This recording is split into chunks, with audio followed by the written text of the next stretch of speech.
ओम शांति। आज हमें बहुत ही खुशी है कि आज ज्ञान मानसरोवर रिट्रीट सेंटर पर, जो कि परिचय के मोहताज नहीं हैं और विशेष राष्ट्रीय स्तर कहूँ अंतर्राष्ट्रीय स्तर पे बहुत बड़े मोटिवेशनल ट्रेनर हैं, लाइफ कोच हैं, लाइफ स्किल्स के बारे में लगभग आपकी 1500 वीडियोस आप सबने भी सुनी होंगी, अपलोड हो चुकी हैं।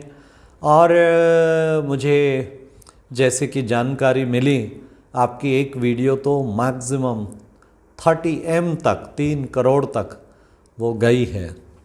तो ऐसी महान विभूति आज यहाँ पर आई है। मुझे ये भी बताते गर्व हो रहा है कि आपका परिवार भी आज आया है और परिवार भी ब्रह्मा कुमारी से ईश्वरीय ज्ञान से जुड़ा हुआ है। आपके जो है रिलेटिव भी, आपके धर्म पत्नी भी प्रतिदिन मेडिटेशन और सब चीज़ों का अभ्यास करती हैं। और आज आप इस रिट्रीट सेंटर को देखने आए और आप सचमुच सबके लिए मोटिवेशनल वीडियोस, लाइफ कोच की भी, बिज़नेस वालों के लिए बिज़नेस के तरीके, और अब आप 63 की एज में आप भी अब थोड़ा सा बिज़नेस की ओर आप बढ़े हैं। ये तो हुआ आपका परिचय। तो भ्राता JS मदान जी का हम ज्ञान मानसरोवर रिट्रीट सेंटर में बहुत बहुत अभिनंदन करते हैं। आपका स्वागत है। ओम शांति भाई साहब, ओम शांति। ये आपकी महानता कह सकता हूँ कि मुझे आपके मुंह से तारीफ़ सुनने को मिली है। इच्छा तो होती है आप ही बोलते रहो तारीफ़ हर किसी को अच्छी लगती है, लेकिन तारीफ़ के योग्य आप हो भाई साहब। जो आप सेवा समाज के लिए कर रहे हो ना, हम बिजनेसमैन वो सेवा नहीं कर सकते हैं। आप इंटरनेशनल लेवल के स्पीकर हो, ट्रेनर हो, और आपने इस सेक्टर में, ब्रह्म कुमारीज कम्युनिटी में क्या अपना योगदान दिया है, शायद मैं शब्दों में बोल भी नहीं पाऊँगा। मेरे पास उतने शब्द नहीं आ पाएंगे। मैं इतना ही कह सकता हूँ कि बाबा जी आपको और ज़्यादा हिम्मत बख्शें और आप सेवा करते रहो। बहुत बहुत धन्यवाद जी। दर्शकों को बताना चाहूँगा भ्राता JS मदान जी से हमारा परिचय कैसा हुआ। आप कुछ वर्ष पूर्व, मैं समझता हूँ 7-8 वर्ष हो गए हैं, आप हमने यहाँ यूथ का प्रोग्राम रखा था ऑडिटोरियम में। तो सोचा किसको बुलाएं जिसके नाम से काफ़ी लोग दौड़े दौड़े यूथ आएँ और मोटिवेट हो जाएं। तो हमने नेट से ढूंढना शुरू किया, who are the top leading motivational trainer. तो उसमें 2-1 नाम मिले, जिसमें भ्राता JS मदान, एक फैजन शेख थे बरेली के। तो हमने दोनों को यूथ कॉन्फ्रेंस रख के अलग अलग बुलाया। तो वंडरफुल ये कि आप बाकी स्थानों पे तो अच्छे आपको चार्जेस मिलते हैं, लेकिन जब मैंने परिचय दिया कि मैं भी इंटरनेशनल मोटिवेशन ट्रेनर हूँ और जीवन पूरा इसमें व्यतीत किया और फ्री ऑफ चार्ज सेवाएं देता हूँ, तो आपने भी यहाँ पर बड़ी खुशी से फ्री ऑफ चार्ज आने के लिए और रखा। और यहाँ पर उस दिन 1000 यूथ आया, बहुत ही झूमते रहे सब। तो ये था आपका हमारा पहला परिचय। मैं बीच में आपकी बात काटना चाहूँगा। आप जब मेरा नाम ले रहे हो ना, मुझे बहुत अच्छा क्यों लग रहा है, क्योंकि आप बोल रहे हो JS मदान। JS मदान मेरे फादर थे। मुझे और अच्छा लग रहा है, मैं TS मदान हूँ। Oh my Lord. लेकिन मुझे बहुत अच्छा लग रहा है सच में वास्तव में TS मदान है, पता नहीं मुख से कैसे लेकिन अच्छा लगा मैंने सोचा आप शायद खुशी की बात ये सुना रहे हैं कि उधर TS मदान है और इधर बीबी मदान है, भारत भूषण मदान। तो मदान को मदान में लेकर कर लंबे हाथ। ठीक है जी पहले जब उन्हें परिचय दिया तो ये इस बात से भी खुश हुए, अरे हमारे मदान भाई इतना, ये भी इतना सेवा में लगे हुए हैं। परंतु राजयोगी तो नाम से भी, सरनेम, कास्ट से भी सबसे ऊपर उठे होते हैं जी। इसलिए हम अपने को ऐसा नहीं समझते हम मदान हैं और भारत भूषण भी नहीं। हम तो इस देह से अलग एक अति सूक्ष्म ज्योति बिंदु चमकती हुई आत्मा है। तो आज ये बहुत बड़ा सौभाग्य है, आपके सामने दो विशेषकर लाइफ स्किल कोच जो है बैठे हैं और विशेष रिलेशनशिप पे जो अक्सर अपने प्रवचन जगह जगह देश विदेश में यूट्यूब पे देते हैं, तो उसके विषय में कुछ प्रश्न मेरे होंगे श्री टी.एस. मदान साहब से और कुछ उनके मेरे से होंगे, और आप सब उसका एंजॉय करेंगे, आनंद लेंगे और उम्मीद है जीवन में धारण करेंगे। तो भ्राता टी.एस. मदान जी, मेरा प्रश्न ये है, आज घर में हर व्यक्ति ये सोचता है मैं राइट हूँ, मैं राइट हूँ, और जैसे मैं चाहूँ वैसे ही सबको चलना चाहिए। बच्चे सोचते हैं पेरेंट्स को हमारे अनुसार चलना चाहिए। इस कारण इतना कन्फ्लिक्ट पैदा हो जाता है, सबका अपना अपना सोच, अपना वो करे, तो उसमें कैसे वो आपसी रिलेशन संबंधों में मधुरता लाएं, वो बताइए। भाई साहब, ऐसा है कि सबसे पहले तो मैं जानना होगा कि हमारी लाइफ में इम्पॉर्टेंट कौन है, मैं हूँ, ये जानना बहुत ज़रूरी है। आज अगर मैं दुकानदार हूँ तो दुकानदार कामयाब क्यों है? क्योंकि कस्टमर हैं उसके पास, वैसे कामयाब नहीं है, यानी लोग। अगर मैं पॉलिटिशियन हूँ तो मैं इसलिए कामयाब हूँ कि मेरे पास वोटर्स हैं, यानी लोग। अगर मैं सेल्समैन हूँ तो मैं इसलिए कामयाब हूँ कि मेरे पास क्लाइंट्स हैं, लोग। टीचर हूँ तो स्टूडेंट्स हैं, लोग। यानी किसी भी ऑक्यूपेशन में मेरी कामयाबी बिकॉज ऑफ अदर पीपल है, good, not because of me, right. अब हम परिवार में आते हैं। मैं ब्रदर तब हूँ अगर मेरे सामने एक सिस्टर है, नहीं तो ब्रदर नहीं हूँ। मैं फादर तब हूँ जब मेरे पास बच्चे हैं। मैं हस्बैंड तब हूँ अगर मेरे पास वाइफ है। यानी मैं रिलेशन में भी मेरी एग्जिस्टेंस तभी है अगर सामने कोई एग्जिस्ट करता है तो। इसका मतलब कि मेरी इंपॉर्टेंस सामने वाले से कम है, तभी मेरी एग्जिस्टेंस है ना। नहीं तो मैं कह ही नहीं सकता मैं फादर हूँ, मैं कैसे कह सकता हूँ बिना बच्चों के। तो बच्चों की इंपॉर्टेंस, परिवार की इंपॉर्टेंस, समाज की इंपॉर्टेंस वो मेरे से ज़्यादा है। अब इसी को समझना है। हम छोटे दायरे में बात कर रहे हैं, केवल स्पेसिफिक फैमिली के बारे में, अब हम बड़ा नहीं सोच रहे हैं। तो फैमिली में मेरी existence because of my family है। इसका मतलब कि मुझे उन्हें इंपॉर्टेंस देनी है ना। तो जब मैं इस बात को समझ जाता हूं कि मुझे उनको इंपॉर्टेंस देनी है, मेरी हर चीज़ से ज़्यादा इंपॉर्टेंट मेरे पेरेंट्स, मेरी वाइफ, मेरे हस्बैंड, मेरी सिस्टर, मेरे ब्रदर, मेरे बच्चे, मेरे भाई बहन। जिस दिन मेरे दिमाग में ये बात आ जाती है कि मैं उनके कारण हूँ, इसलिए वो ज़्यादा इंपॉर्टेंट हैं और मैं उनको इंपॉर्टेंस दे देता हूँ, तो बदले में क्या मिलता है? This is a very good investment. बदले में इंपॉर्टेंस ही मिलती है, बट विद इंटरेस्ट मिलती है। Very good. मैंने एक बार जी बोला होगा, अपने बच्चे को बोला होगा, जो मेरे से एक्सपेक्ट नहीं करता है कि मुझे जी कह के बोलेंगे मेरे पिताजी।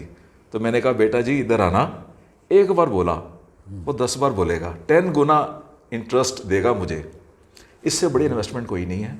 तो अगर इस क्वेश्चन को मैं 2-4 शब्दों में समेटूं तो एक ही है कि we are to give importance to others above anything but God.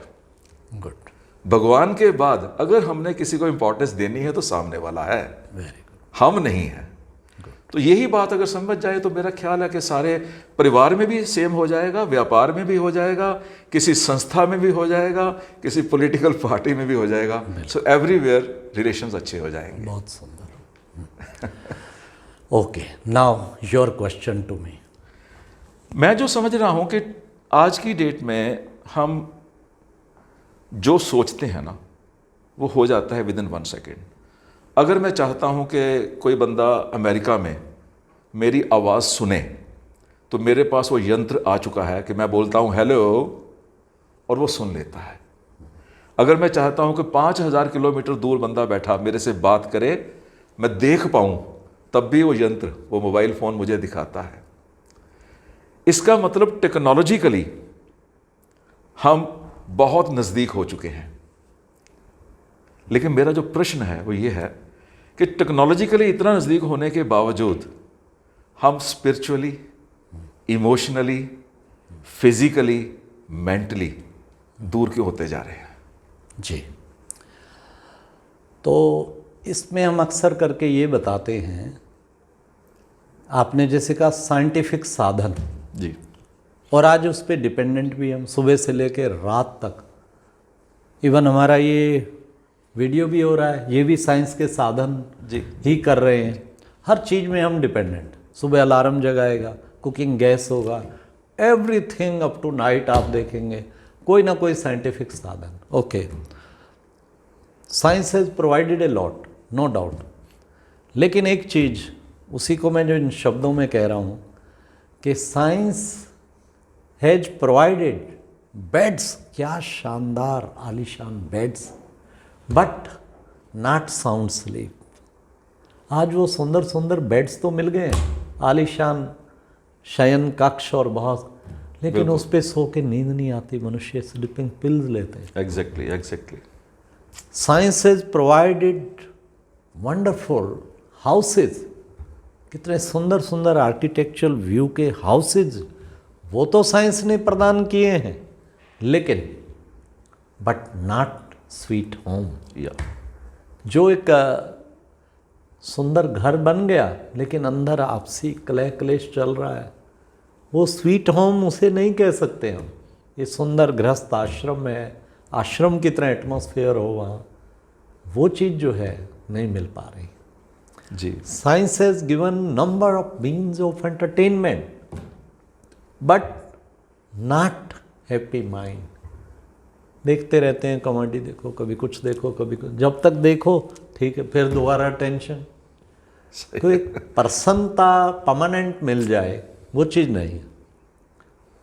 Science has given number of medicines and so many medical instrument and everything, but so much advancement in medical line, but not healthy life. तो इसलिए अब कहाँ कमी है? तो मैं एक शब्द में कहना चाहूँगा, आइंस्टाइन ने कितना सुंदर बताया था, the science without spirituality is lame and spirituality without science is blind. तो ब्रह्मा कुमारी जी अक्सर कहती हैं, इसको रिपीट कीजिए, बहुत मज़ेदार लाइन है ये, इसको रिपीट कीजिए प्लीज। विज्ञान अध्यात्म के बिना लंगड़ा है और अध्यात्म विज्ञान के बिना अंधा है। अंधा है, वाह। इन दोनों के ये एक दूसरे के पूरक हैं। हमें विज्ञान के साधनों को यूज़ भी करना है, कोई उनसे वो नहीं होनी चाहिए नफरत, लेकिन हम आध्यात्मिकता जो है ना वो खो चुके हैं, जिसके कारण ही एक छत के नीचे बैठे हुए वो 7 समुद्र दूर बात तो कर रहे हैं, लेकिन एक छत के नीचे आपस में पति पत्नी, उनके प्रॉपर आपस में बातचीत नहीं, भाई भाई की बातचीत नहीं है। चंद्रमा पे पहुंचने की होड़ लगी हुई है, लेकिन चांद की शीतलता खो चुके हैं, क्योंकि वो आध्यात्मिकता की कमी के कारण। इसलिए वो स्पिरिचुअलिटी जो है वो बहुत ज़रूरी है। और बीइंग द हमारा science test and engineering है वैसे भी, तो उसमें हम यही कहते हैं साइंस एंड स्पिरिचुअलिटी, इस पर विशेष कि जितना हम उधर ध्यान दें, हाई पैसा उधर भाग दो, मटीरियलिस्टिक अटेनमेंट, फिजिकल खूब प्राप्ति करूं, लेकिन मैं स्पिरिचुअलिटी के प्रति कितना टाइम देता हूँ, मेडिटेशन के लिए कितना टाइम देता हूँ, सेल्फ डेवलपमेंट के लिए कितना टाइम देता हूँ, और वो चीज़ नहीं देंगे, फिर जो है ये बहुत बड़ा डिफरेंस आता ही जाएगा। सब कुछ होगा, खुशी नहीं होगी। घर में BMW कार है, बड़ा आलीशान बंगला है, परंतु खाने को आएंगे और मन में डिप्रेशन। तो वही लगेगा कि टेक्नोलॉजी हमें मिल गई है, लेकिन पीस हमें नहीं मिला। एग्जैक्टली, ये चीज़ है। मेरा क्वेश्चन एक और अब आपसे जी, एक घर में पापा बार बार बेटे को, मतलब जब भी इरिटेट होते हैं, वो डिसरिस्पेक्ट कर या कुछ भी कर, तेरे को मैंने पैदा किया, तेरे को पढ़ाया, तेरे को लिखाया, तेरे को पोस्ट पे पहुंचाया हैं, और अब देख तू मेरी बिल्कुल नहीं परवाह करता। 1 बार 2 बार 3 बार अब जब 50 बार सुना, आखिर हद होती है। एक दिन उसकी भी सीमा टूट गई जब उसने कहा, तेरे को मैंने पैदा किया, तेरे को मैंने पढ़ाया, तेरे को लिखाया, फिर तेरे को पोस्ट पे पहुंचाया, और आज तू मेरे को बोल। उनका, पापा मुझे ये बताओ, मैं आपको कब एप्लीकेशन देने आया था कि मेरे को पैदा करो? कब दिया मैंने कि मुझे पढ़ाओ? कब कहा मेरे को? आपने किया और आपने निभाया, क्यों मुझे बार बार ये कह के टॉर्चर? रोज़ एहसान क्यों? तो what should be done? Relationship की बात, कैसे उस संबंध को मधुर किया जाए? भाई साहब, इसमें मुझे जो लगता है कि सिंगल वर्ड का एक ट्रेनिंग प्रोग्राम है, एक ही शब्द है। हमें इसके ऊपर 2 घंटे, 2 दिन, 2 साल का सेमिनार नहीं चाहिए, लेकिन उस वर्ड की परिभाषा ज़रूर पहले मुझे बतानी पड़ेगी कि वर्ड बना क्यों है, रिश्ते टूटते क्यों हैं, क्यों फादर बेटे को कह रहा है और बेटा परेशान हो रहा है, और बहुत बार बेटा कुछ ऐसा बोलता है कि फादर परेशान होता है, बहुत बार हस्बैंड कुछ ऐसा बोलता है कि वाइफ परेशान हो रही है, एंड वाइस वर्सा। दोस्तों में भी हो जाता है, पड़ोसियों में भी हो जाता है। तो एक ही वर्ड की कमी है, एंड वो वर्ड है टॉलरेंस। अगर हम टॉलरेंस सीख लें, बस कुछ और नहीं सीखना है, मैं केवल टॉलरेट करूं आपकी बातों को, आपके फेस एक्सप्रेशंस को, आपकी टोन ऑफ वॉइस को, क्योंकि हर चीज़ चुभ रही है ना मुझे। फादर की हर चीज़ चुभ रही है, उसकी टोन ऑफ वॉइस भी तो चुभ रही है, उसका कहने का वो हमें लगता है सरकास्टिक है। अरे फिर क्या हो गया यार, टॉलरेट कर लो ना भाई। अगर 4 वो नुक्स निकाल रहा है तो 4 अच्छी चीज़ें तेरे लिए की भी तो होंगी, तो 4 नुक्स टॉलरेट कर लेना। तो ये टॉलरेंस का वर्ड अगर हम सीख लेते हैं, मैंने इसीलिए बोला कि मैं भी कंप्लीट नहीं हूँ, मैं कंप्लीट नहीं हूँ। मैं जब आपके साथ बातें कर रहा हूँ तो मैं अपने आप को भी सिखा रहा हूँ, तो फर्स्ट बेनिफिशियरी मैं हूँ जो मैं बोल रहा हूँ। तो मैं यही बोलना चाहता हूँ और यही सीखना चाहता हूँ, tolerance. Husband, wife, parents, children, brother, sister, दोस्त, पड़ोसी, कही हुई बात, की हुई बात, दोनों चीज़ों को टॉलरेट कर लो, कभी रिश्ता ख़राब नहीं होगा, कोई मेडल नहीं उतर जाएगा, कोई जायदाद ख़त्म नहीं हो जाएगी, किसी तरह का फेम नेम कम नहीं हो जाएगा। रिश्ता बन गया तो नेम फेम बढ़ जाएगा, रिश्ता टूट गया तो जो आपने पहले क्वेश्चन का आंसर दिया था ना, अगर रिश्ता टूट गया, ना टेक्नोलॉजी काम आएगी, ना कोई चीज़ काम आएगी। किसी भी चीज़ से बड़ी, मेरा पहला था इम्पोर्टेंस का मतलब रिश्ता। किसी भी चीज़ से बड़ी अगर कोई चीज़ है ना तो वो रिश्ता है, बस। रिश्ता किसी भी 2, अगर हम बात करें ब्रह्म कुमारी इसकी लैंग्वेज में, तो 2 आत्माओं का जो रिश्ता है ना, अगर वो टूट गया तो कोई चीज़ दुनिया में काम नहीं आएगी। और रिश्ता बनेगा कैसे? टॉलरेंस। जी, बहुत सुंदर। और मैं समझता हूँ अगर इसमें थोड़ा सा अगर ये भी ऐड करें, जी, करण करावण आपे आप, मानस के कुछ ना ही हाथ। कभी भी मैं समझता हूँ किसी भी पेरेंट्स को या किसी को भी किसी पर कितना भी एहसान किया है तो ये कभी ना कहें कि मैंने तुझे पैदा किया, मैंने तुझे बड़ा किया, मैंने तुझे पढ़ाया। मैं कौन हूँ? करण करावण आपे आप, मैं तो एक इंस्ट्रूमेंट हूँ। वो वास्तव में उसने ही किया, उसने ही पैदा किया, उसने ही तुझे पढ़ाया, मुझे माध्यम बनाया। तो मनुष्य का ईगो जो है ना वो हर्ट करता है। एग्जैक्टली। उसे रेस्पेक्टफुली जो कहना है वो कहें, लेकिन ऐसा कभी ना कहें। जब और दूसरी ओर से श्योर उसको भी ध्यान रखे कि पिताजी हैं, बुजुर्ग हैं। हाँ, अरे मुझे कह भी दिया, कह भी दिया, वो आप वाली बात। कोई तो होना चाहिए बड़ा मेरे को हैमर करने वाला, ताकि मेरा ईगो टू मच ना हो जाए। इसलिए कोई अच्छा है, माँ बाप कुछ ना कुछ डांटते रहे, ठीक है, नहीं तो हमारा ईगो इतना खड़ा हो जाएगा। उसको इस ढंग से सोचना चाहिए, तो उसको इस ढंग। इसमें एक्चुअली कमी कहाँ रह गई है? मैंने, क्योंकि बीइंग मोटिवेशनल स्पीकर, मैंने एक चीज़ देखी है। मैं 22 इयर्स की एज में स्पीकर बना था, जब मुझे भी स्पीकर के स्पेलिंग नहीं आते थे। उन दिनों में बना था। और स्कूल्स कॉलेजेस में जब हम जाते थे तो अपनी पॉकेट से पैसे देते थे कि हमें बोलने का मौका दे दो। उन हालातों में पहुंचते तब मैंने देखा क्या कमी कहाँ पर है। कमी है कि अगर हम अपनी कामयाबी देखें, हमारी कामयाबी में जो हमारी फॉर्मल एजुकेशन है, जो एकेडमिक्स हैं, उसका रोल है अराउंड 15%। ये हार्वर्ड यूनिवर्सिटी की स्टडी है। बिल्कुल 15% वो कहते हैं आपकी एकेडमिक्स हैं, 85% आपकी लाइफ स्किल्स हैं। इसका मतलब है कि आप लाइफ स्किल्स में स्पिरिचुअलिटी आ गई, लाइफ स्किल में रिलेशनशिप आ गई, लाइफ स्किल में आपका बिजनेस भी आ गया। इसका मतलब है कि आपके जो टाइम की डिवाइड जो करना है, उसकी जो डिवीज़न है वो 85-15 की होनी चाहिए। 15 for the college schools, 85% for the other developments. ऐसा होता है क्या? नहीं हो सकता। अगर पैसे का हम बात करें तो वो भी ऐसे ही डिवाइड होना चाहिए बजट कि 15% for the education and 85% for of education. ना परिवारों के पास ये बजट है, ना सरकार के पास बजट है कि 85% इन कामों पे लगा दो। जिस चीज़ ने कुछ सिखाना है, बीच में अपनी बात मुझे याद आ गई कि सेम 2 MBA निकलते हैं एक ही कॉलेज में से।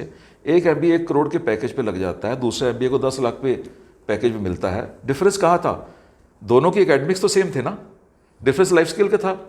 तो जहाँ पर डिफरेंस आ रहा है वहाँ पर पैसा नहीं लगाया जा रहा, वहाँ पर टाइम नहीं लगाया जा रहा।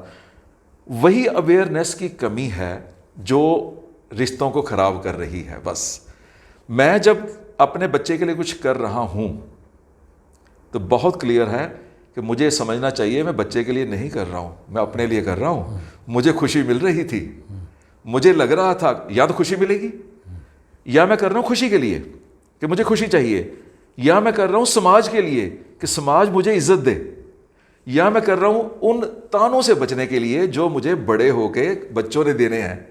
मैं तो सेल्फिश हूँ, एहसान क्यों कर रहा हूँ बच्चों के ऊपर? राइट। मैं तो सेल्फिश हूँ ना, स्वार्थी हूँ। मैंने तो अपने स्वार्थ के लिए किया है, मुझे खुशी मिली है। अगर मैंने किसी की सेवा की है तो मुझे खुशी मिली। अगर मुझे खुशी नहीं मिली तो मुझे नहीं करनी चाहिए। अगर मैं एक्सपेक्ट करता हूँ कि मैंने सेवा की और मुझे इसके बदले में कुछ सेवा तुम भी कर मेरी, तो मुझे खुशी मिल रही थी, उसे नहीं मिल रही, वो मेरी क्यों करे? भाई मैंने आपकी इज्जत की, मुझे खुशी मिल रही थी, आपको मेरी इज्जत करने में खुशी नहीं मिलती, मैं ज़बरदस्ती क्यों करवाऊँ? तो ये चीज़ यहाँ पर आके सिमटती है। मुझे बीच में आपके लिए एक सवाल याद आया जी। मुझे ये बताइए, क्योंकि आपका तजुर्बा बहुत ज़्यादा है, मुझे अंदाज़ा है कि 40 से ऊपर कंट्रीज़ आप घूम चुके हो जी। बहुत बड़ा एक एक्सपीरियंस बेस इकट्ठा हो जाता है, अलग अलग लोगों को मिलना, अलग अलग जगह पर जाना। हम इंडिया में हैं, बीइंग इंडियन, जो हम देख रहे हैं अपने आसपास, क्या सभी कंट्रीज़ में पेरेंट्स और बच्चों के बीच में या हस्बैंड वाइफ के बीच में ऐसे ही रिलेशन होते हैं जैसे इंडिया में है, या कुछ बेटर होते हैं या कुछ कम होते हैं? This is my question. खैर ये सर्वविदित है। हाँ। इंडिया तो इंडिया है, east and the west, and India is the best. Family relation में नो डाउट इंडिया बहुत आगे है। और आप जानते हैं मेजॉरिटी वेस्ट कंट्रीज़ में तो बच्चे 16 वर्ष के हुए नहीं और उसके बाद मैं व्यूअर्स को इनकी बात बीच में काट के एक बोलना चाहता हूँ, सभी जितने लोग इस वीडियो को देख रहे हैं, कि भाई साहब ने कहा है India is India, India is the best, और अब आप लोगों की जिम्मेवारी बढ़ा दी है कि इसको और ज़्यादा बढ़िया करना है। क्यों?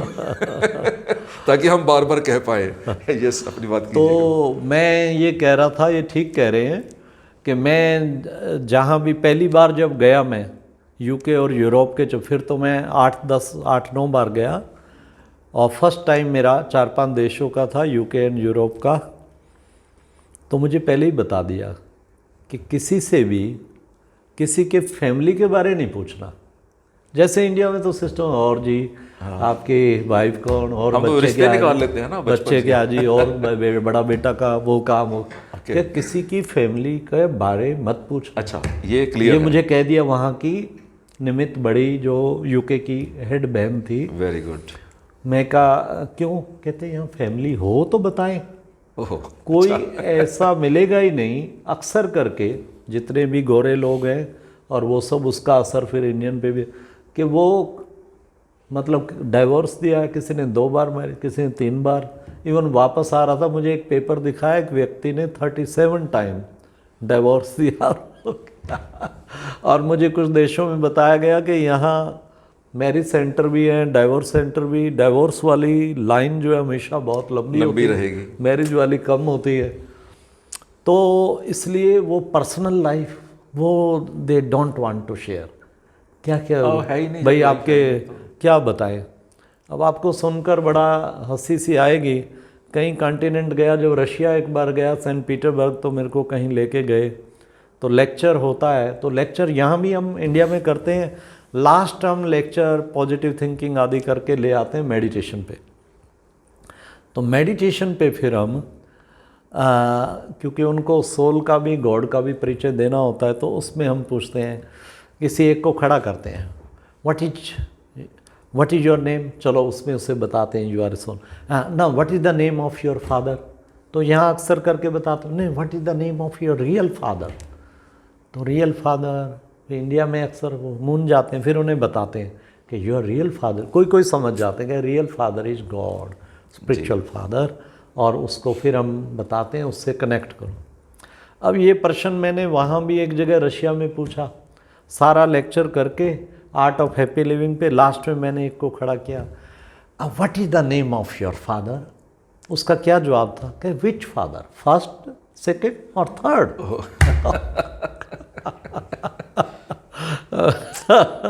मैंने कहा ये अच्छा है। फिर खैर मैं उसे किसी तरीके स्पिरिचुअल फादर पे ले आया। कहाँ पहुँचेंगे ये वो कंट्रीज, वो सोसाइटी पहुँचेगी कहाँ पर? तो मतलब ये है कि वो थोड़े सेंसिटिव, इंडिपेंडेंट नेचर के, टॉलरेंस तो है ही नहीं।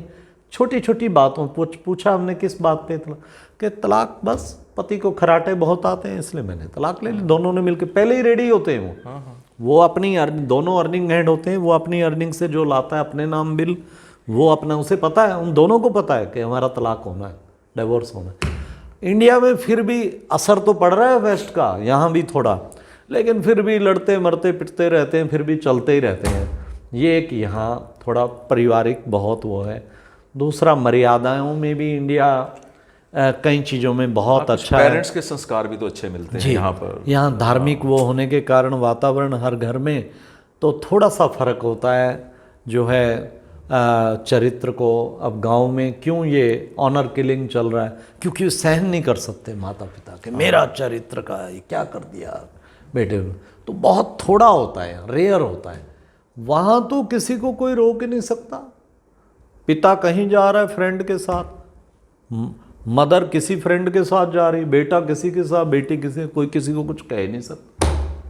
तो सोसाइटी पहुंचेगी कहाँ भाई साहब उनकी, जो हम तो थोड़ा सा ही गलत हैं तो हमें लगता है कि सृष्टि खराब कर रहे हैं, वो कहाँ पहुंचेंगे। और कुछ चीज़ों में फिर वो बहुत आगे हैं, उनको हमें सीखना पड़ेगा। जैसे एक चीज़ ऑनेस्टी में कुछ देश मैंने देखा बहुत आगे। जैसे वहाँ फिलीपाइन और एक और देश की बात वहाँ बताया मेरे को, ये अखबार वाला आता है, अखबार सारी रख जाता है, ये बॉक्स साथ रखा है, दिन भर में जो अखबार लेते हैं उसका पैसा इसमें डालते जाते हैं। मैं उन्हें कहा जी इंडिया में अगर रखो आधे घंटे में ना आपको अखबार मिलेगी ना बॉक्स मिलेगा। ये फिर उनकी स्पेशलिटी भी है। सही है, वंडरफुल तो ये है कि कितना एक म्यूज़ियम देखने गए हमें लेके गए, कहाँ गए थे, एडिनबर्ग या बर्डिन, स्कॉटलैंड में गए। अच्छा जी, वो जाते हुए उन्होंने एक बड़ा सारा कैमरा और कोई चीज़ दी हमें, सारा कुछ, भाई इससे आप और अच्छी तरह देख। चलो जी, सारा देख के सारे विजिटर आ रहे थे उनको देते थे। अच्छा, कोई उन्होंने नोट नहीं किया, कोई कुछ नहीं किया। वापसी में आते हुए सब रख रहे थे, जा कोई ले जाना चाहे थैले में ले भी जाए। तो मैंने, जो मेरे साथ वहाँ के लोकल थे बीके, मैं कहा no checking and no something को, नो रिकॉर्ड्स एंड वापसी रिटर्न का। कहते ये इंडिया नहीं है, कोई नहीं ले जाने वाला। मतलब इतना उनमें फिर ये चीज़ बहुत अच्छी है। ये हमें उनसे, उनको कुछ हमसे सीखना है, हमें उनके गुणों से सीखना है। पंक्चुअलिटी में बहुत अच्छे हैं। हमारे इंडिया में 10,000 सेंटर हैं, विदेशों में भी 140 देशों। फ़र्क ये है, यहाँ सुबह 6 बजे मेडिटेशन होगा, कोई 6 आएगा, कोई 6:15 आएगा, कोई 6:30 आएगा। ये थोड़ा सा है सिस्टम, इसलिए बहनें महावाक्य जो सुनाती हैं वो 6:30 से ही उन्हें पता है आधा घंटा लेट करेंगे। बट वहाँ 6 बजे 300 कार पूरी टिच 6 बजे पूरे मेरा 6 बजे लेस्टर में लेक्चर था, तो जी मैंने वो 6 बजने में 5 मिनट पे वहाँ के ब्रदर भूपेन ने कहा चलिए भाई साहब ऑडिटोरियम फुल हो गया। मैं क्या अभी तो 6, कहते 5 मिनट पहले ही सब फुल हो गया। कमाल है, मुझे तो था इंडिया की तरह 6:30 पौने 7 शुरू होगा।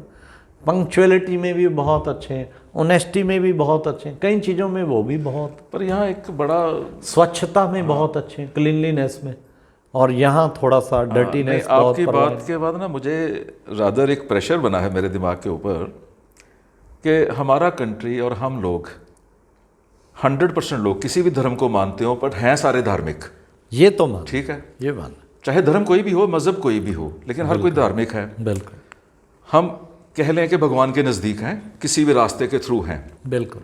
जब हम भगवान के नज़दीक हैं, हम किसी भी रास्ते के थ्रू हैं, कोई भी मज़हब को मानते हैं, फिर हमारे में ऑनेस्टी क्यों नहीं है? फिर हमारे में वो स्वच्छता क्यों नहीं है? पावर्टी के कारण। कहाँ हमें रोका हुआ है? किसने रोका हुआ है? एक्चुअली पावर्टी के कारण, गरीबी के कारण। भारत तो सोने की चिड़िया थी, हमें ही लूट लूट लेके जाके सारे अब धनवान बन गए, और परमात्मा कहते हैं चिंता ना करो, फिर सोने की चिड़िया बनेगा, सब कुछ आ जाएगा।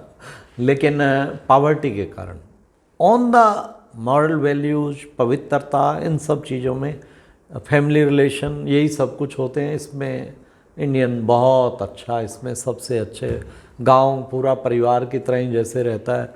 वहाँ की तो ज़िंदगी मेरे को बताया जी 3 चीज़ों में है। क्या कहते, शराब, कबाब और शबाब। मैं क्या होता, हर बंदा, लेडीज़ भी, यहाँ तो लेडीज़ तो नहीं पीती, लेडीज़ भी शराब पीते हैं आदि।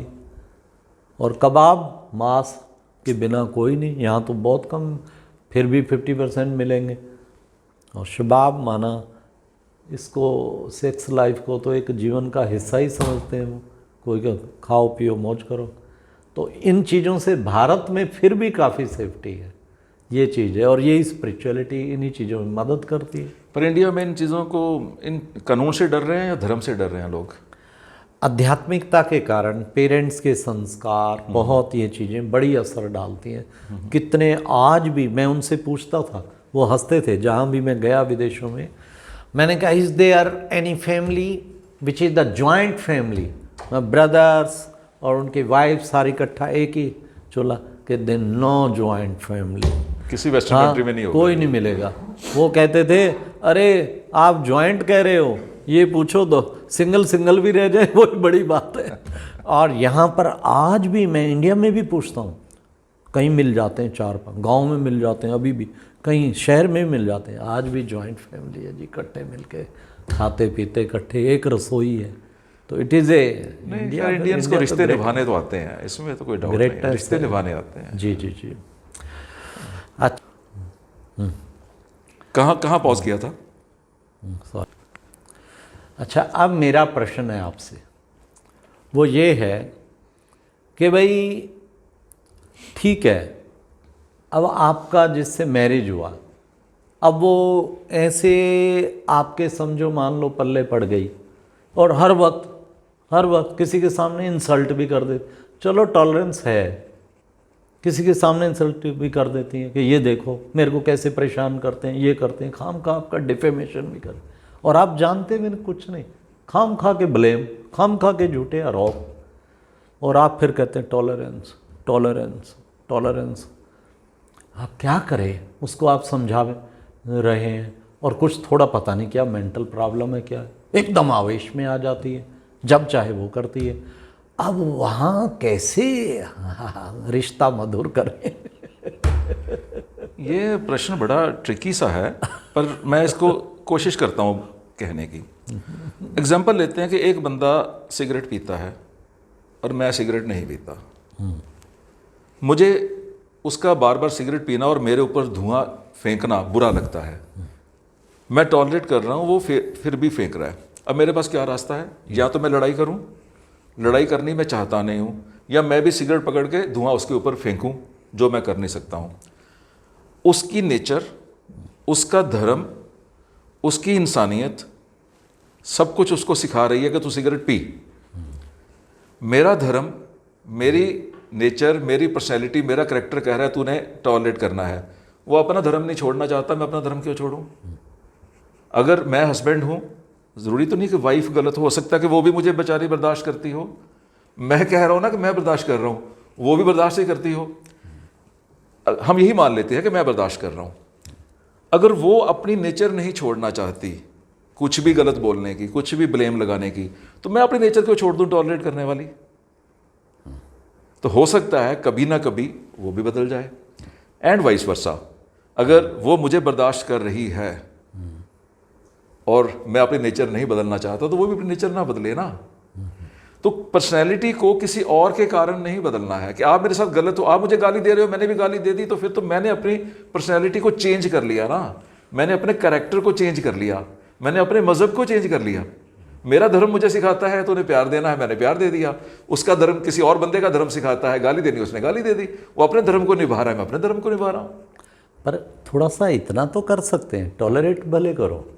एक सिगरेट पी रहा है, धुआं फेंक रहा है, आप कभी पीते नहीं हैं, क्यों ना एक बार प्यार से, भ्राता जी आपको तकलीफ़ ना हो, मुझे थोड़ी आपत्ति हो रही है, क्या आप धूम्रपान बंद कर सकते हैं? इतने मीठे शब्द अगर कहे जाएं, सही है, बिल्कुल। तो मेजॉरिटी दे कोऑपरेट। हाँ, चलो अपनी कोशिश तो हो जाएगी करने में, क्या हर्ज है एक बार, लेकिन बड़े प्यार से रिक्वेस्टिंग वे से कहें, it is my humble request, I am feeling perfect, I agree. तो मेरा ख्याल उसमें क्या हर्ज है? 100% एग्री। इसकी बजाय आप 10 घंटा जा रहे हैं कहीं, साथ में ट्रेवल कर रहे हैं, और वो थू थू थू थू और आप करें मैं टॉलरेट करना है, टॉलरेट करना है, टॉलरेट। इसकी बजाय रिक्वेस्ट कर लें। अच्छा, फिर कोई बढ़ाई अनाड़ी है, नहीं मानता, अच्छा फिर कम से कम और मेरे को तकलीफ़ भी हो रही है, फिर अच्छा हम इतना ही कर लें कि कोई मैं देख लूँ कहीं मैं सीट चेंज कर सकता हूँ थोड़ा। अब ये मान ही नहीं रहा, प्यार से भी रिक्वेस्ट से भी, तो किसी से रिक्वेस्ट करके कहीं और स्थान थोड़ा। मैं तो आपकी दोनों बातों पे एग्री करता हूँ, दूसरी बात पे ज़्यादा एग्री करता हूँ जी।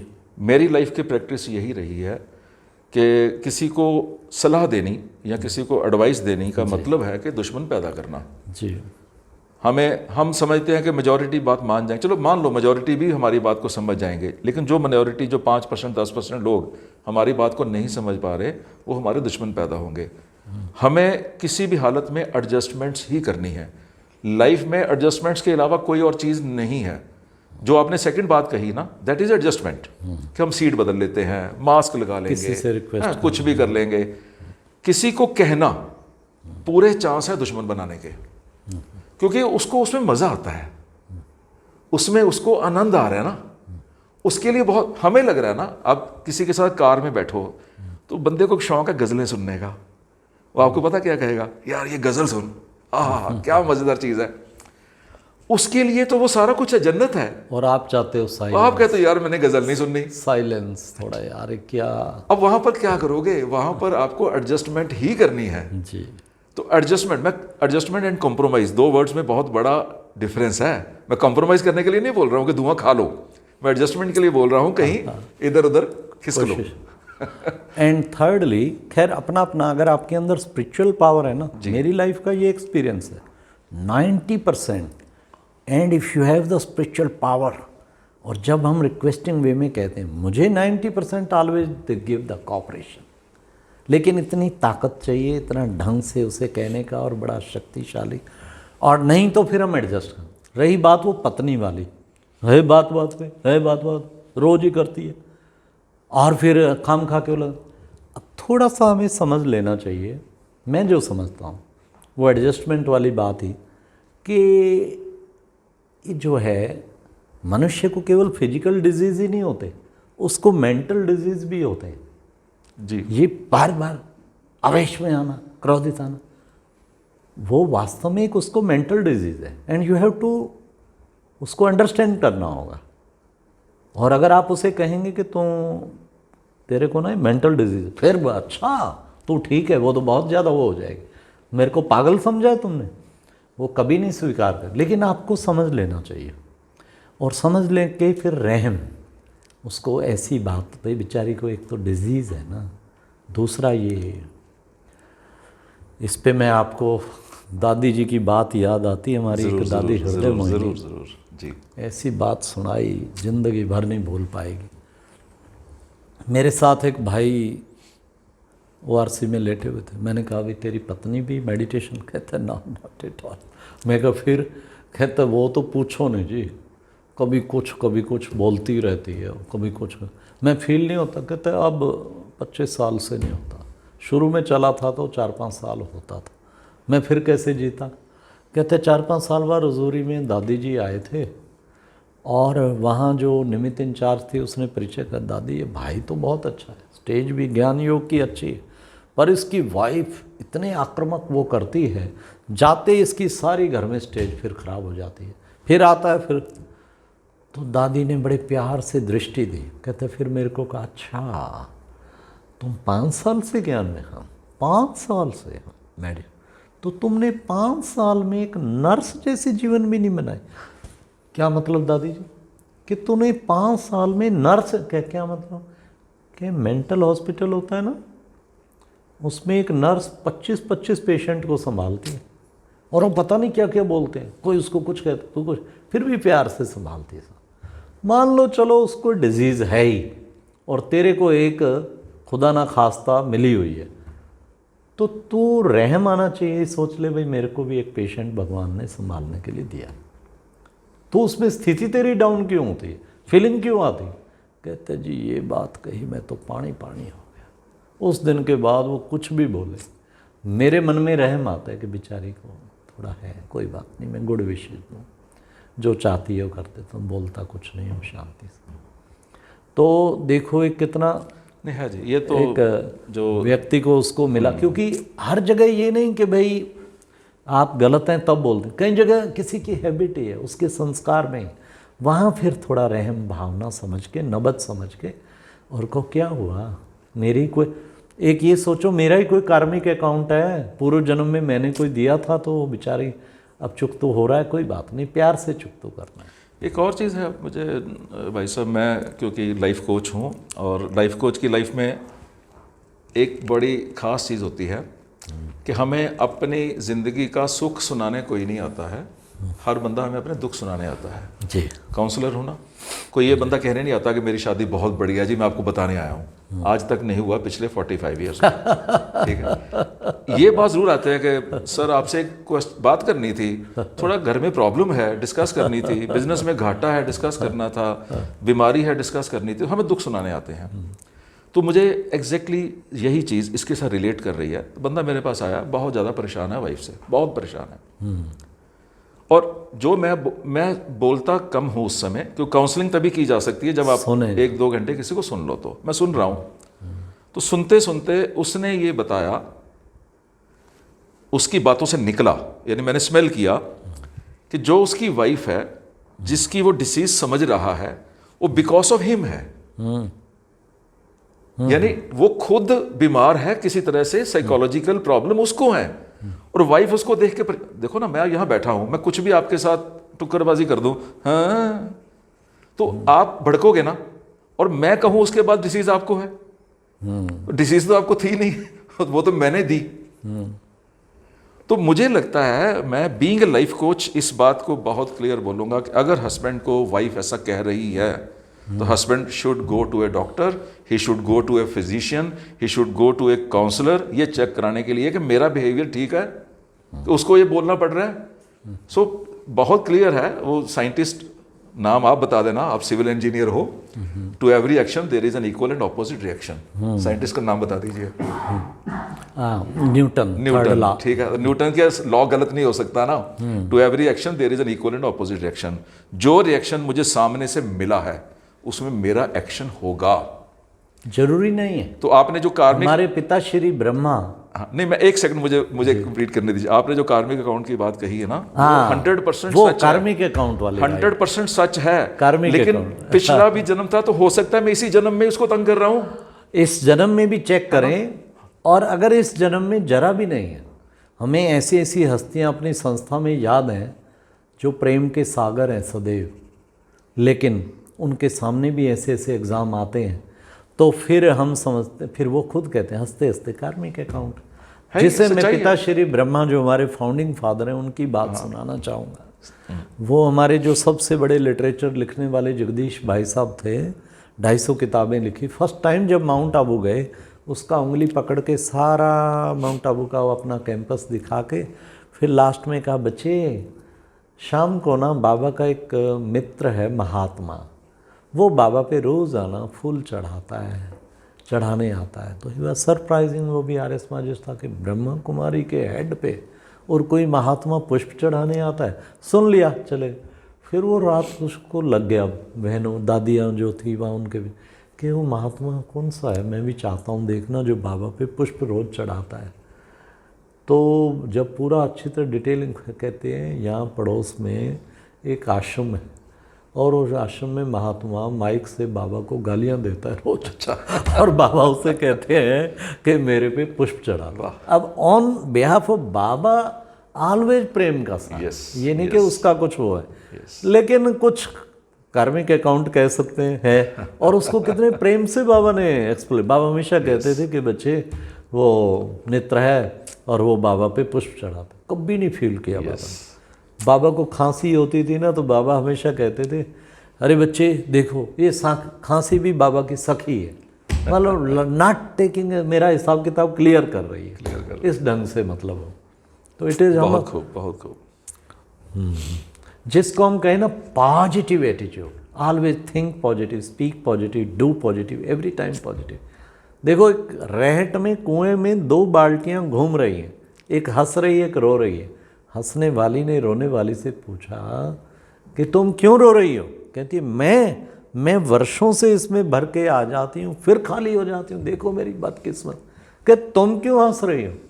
कहती मैं वर्षों से इसमें खाली जाती हूँ और फिर भरी आती हूँ, लोगों के काम आती हूँ, देखो मेरी अच्छी किस्मत। Excellent excellent. One and the same thing, but देखने का, सोचने का नजरिया अलग है। कितना सुंदर किसी ने कहा, सोच को बदलिए तो सितारे बदल जाएंगे, नज़र को बदलिए तो नज़ारे बदल जाएंगे।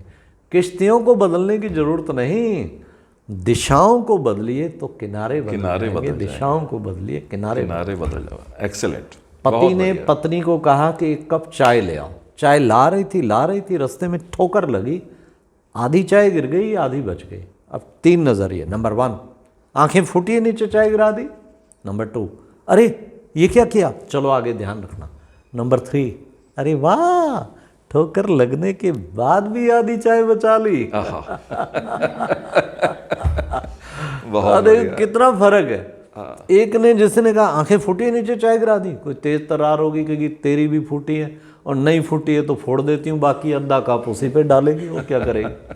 और तीसरे ने उत्साहित कर दिया, अरे वाह, ठोकर लगने के बाद भी आधी चाय। कि डियर चिंता ना करो, अगर आगे ठोकर लगी ना मैं पूरी बचा के दिखाऊंगा।